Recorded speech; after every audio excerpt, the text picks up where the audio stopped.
Daily use English సెంటెన్స్లో part 3 చూసుకుందాం. ఇందులో ఒక 10 చూద్దాం ఈరోజు. మనం విషయం ఏమిటి అని మనం ఇంగ్లీష్లో మాట్లాడితే వాట్స్ ద మ్యాటర్ అనాలి. విషయం ఏమిటంటే వాట్ ఈస్ ద మ్యాటర్. విషయం ఏమిటి వాట్ ఈస్ ద మ్యాటర్. అది వినడానికి నేను సంతోషిస్తుంటే I'm glad to hear that. అది వినడానికి నేను సంతోషిస్తుంటే I'm glad to hear that.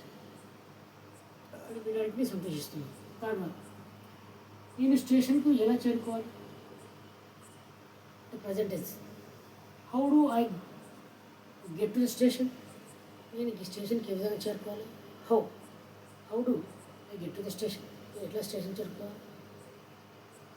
Next fourth one, నా నోట్బుక్ తీసుకోవడం మర్చిపోయాను. I forgot to bring my notebook. మర్చిపోయాను టు బ్రింగ్ మై నోట్బుక్ తీసుకోవడం మర్చిపోయాను. నేను మీ ఫోన్ని ఉపయోగించవచ్చు. Permission. Can I use your phone. మీ ఫోన్ నేను ఉపయోగించవచ్చు. నాకు దాని గురించి తెలియదు. I don't know about that.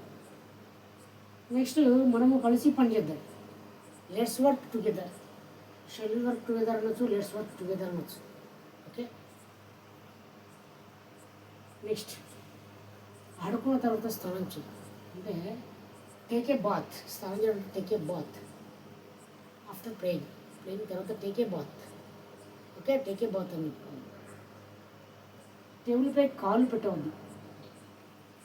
Keep your foot off the టేబుల్పై కాలు పెట్టకుంటే ఫుట్ ఆఫ్ అంటే కింద పెట్టాలంట. నీ పాఠశాల యూనిఫామ్ వేసుకో. వేర్ యువర్ స్కూల్ యూనిఫామ్ అంటే నీ పాఠశాల స్కూల్ యూనిఫామ్ వేసుకో. సో ఈ విధంగా మనం తెలుగులో నోటి ఇంగ్లీష్ ఈ విధంగా మాట్లాడుకోవచ్చు. 1 సెకండ్ చూద్దాం. విషయం ఏంటంటే వాట్స్ ద మ్యాటర్ అనాలి. అది వినడానికి సంతోషిస్తుంటే I'm glad to hear that అని చెప్పాలి. నేను స్టేషన్కి ఎలా చేరుకుంటే how do I get to the station. నా నోట్బుక్ తీసుకోవాలి మర్చిపోయాను. I forgot to bring my notebook. నేను నీ ఫోన్ని ఉపయోగించవచ్చా. Can I use your phone.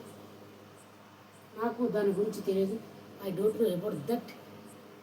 మనము కలిసి పనిచేద్దాం. Let's work together. ఆడుకున్న తర్వాత స్నానం చేయి.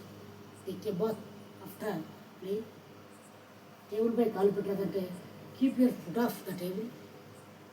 నీ పాఠశాల యూనిఫామ్ వేసుకుంటే వేర్ యువర్ స్కూల్ యూనిఫామ్. ఈ విధంగా మనం చెప్పుకోవచ్చు. ఓకే, రేపు మరొక 10 minutes తోటి మరొక. Thank you.